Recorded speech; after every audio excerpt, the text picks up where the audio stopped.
આ જોવો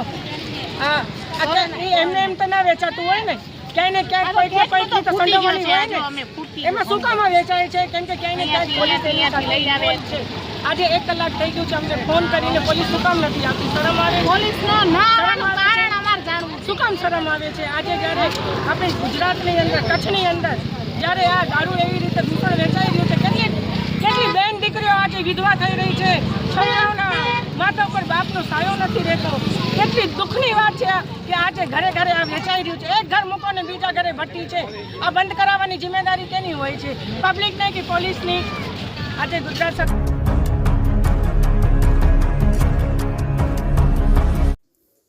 કોંગ્રેસ મહિલા મંડળ દ્વારા ભુજમાં દારૂના અડ્ડા પર જનતા રેડ કરાઈ. કોંગ્રેસ મહિલા મંડળ દ્વારા ભુજમાં રામનગરી વિસ્તાર જે ભુજિયાની તળેટી પાસે આવેલ છે ત્યાં જનતા રેડ કરેલ. ત્યાં દારૂના 2 ડ્રમ તથા દારૂની કોથળીઓ મળી આવેલ. સ્થાનિક પોલીસને જાણ કરાતા પોલીસ ઘટના સ્થળે પહોંચી વધુ તપાસ હાથ ધરી છે.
અને સૌરાષ્ટ્ર ઝોનની પ્રભારી છું. આજરોજ અમે લોકોએ ભુજ શહેરના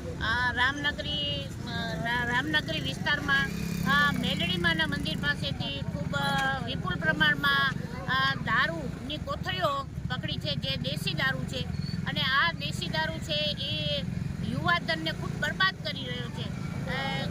અમારું એટલું જ કહેવું છે કે આના ઉપર પોલીસ સજાગ કેમ નથી?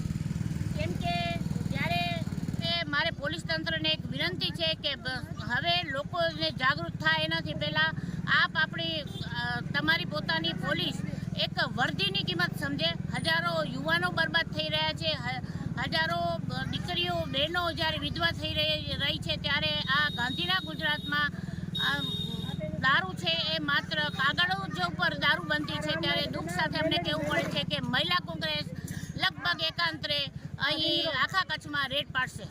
આવી તાજી અને વિશ્વસનીય ખબર માટે આજે જ અમારી ચેનલને સબસ્ક્રાઇબ કરો. Editor Tejas Varma, JNT news Bhuj.